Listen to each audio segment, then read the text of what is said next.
Bon, il y a un vieux dicton qui dit que malgré les embouteillages, il y a des gens qui sont un peu en retard, il suffit de commencer pour que les fassent arriver. Donc, j'ai dit que le plus simple, c'était de commencer si on voulait respecter nos horaires. Alors, d'abord, permettez-moi de vous remercier d'être venus nombreux, et je pense qu'il y aura encore du monde qui va venir.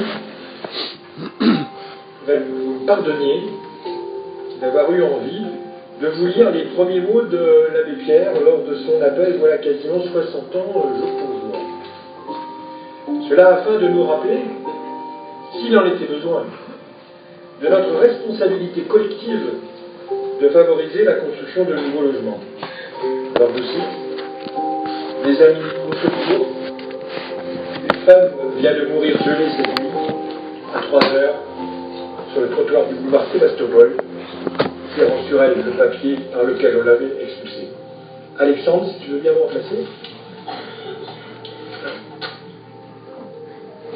Chers amis, à l'aube de cette nouvelle année, nous ne baisserons pas les bras.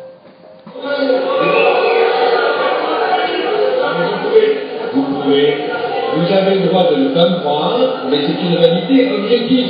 Mais c'était avec un grand plaisir qu'on lui a laissé la parole, à une condition. À une condition. C'est qu'on ne dise pas des choses qui sont fausses. Des choses qui sont fausses. Et alors,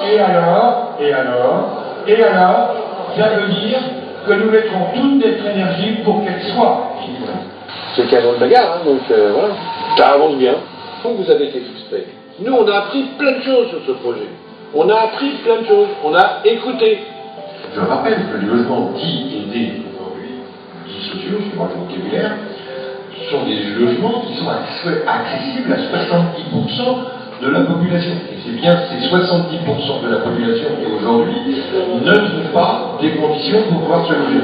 Je pense qu'à l'occasion de ce schéma directeur, on a la possibilité d'avoir un ensemble cohérent dans lequel l'environnement peut être un élément relativement fort. Mais l'environnement, c'est pas uniquement les paysages naturels. Il faut stabiliser ces zones agricoles pour en faire un enjeu majeur, y compris en termes de développement économique. Et c'est un atout considérable. C'est la première fois, en 23 ans, que je vois mes élus de tout secteur avoir réussi à parler d'une seule voix sur un élément. Oui, je pense que c'est irréversible, ça progresse et il y a une synergie entre l'animation, le sport, la convivialité et le territoire qui est absolument extraordinaire. C'est le bonheur ? Absolument, c'est le bonheur. Je peux maintenant déclarer ouvert le premier festival Printemps de parole du parc de Rantilly. Si l'art et la culture aident à la construction de chacun, ils sont surtout les axes forts d'un combat contre les inégalités et les intolérances. Il est donc indispensable et primordial, et au-delà des a priori démagogiques, que tous, jeunes et moins jeunes, puissent y avoir accès.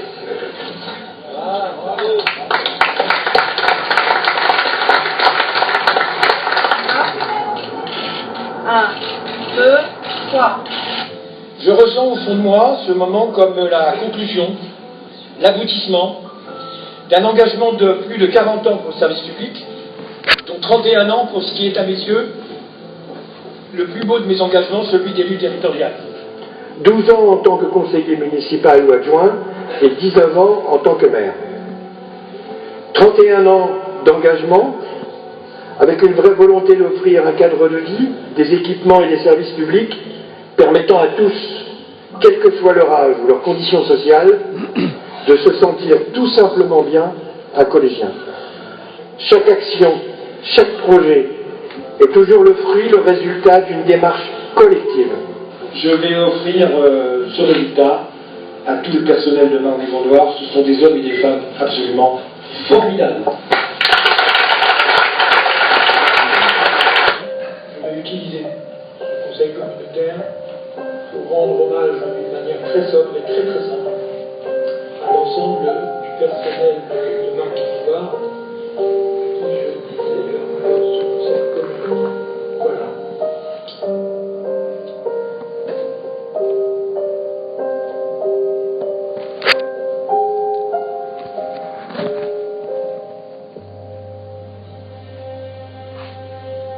Je crois que la défense de la solidarité, de la laïcité, du service public, de l'action publique, qui a toujours animé tout ce que je fais depuis maintenant 45 ans, doit y demeurer, et à mon avis est la seule réponse à tous ces événements que nous avons connus depuis une dizaine de jours. Je veux dire que c'est assez impressionnant. Plus mon départ est programmé, plus je m'élève.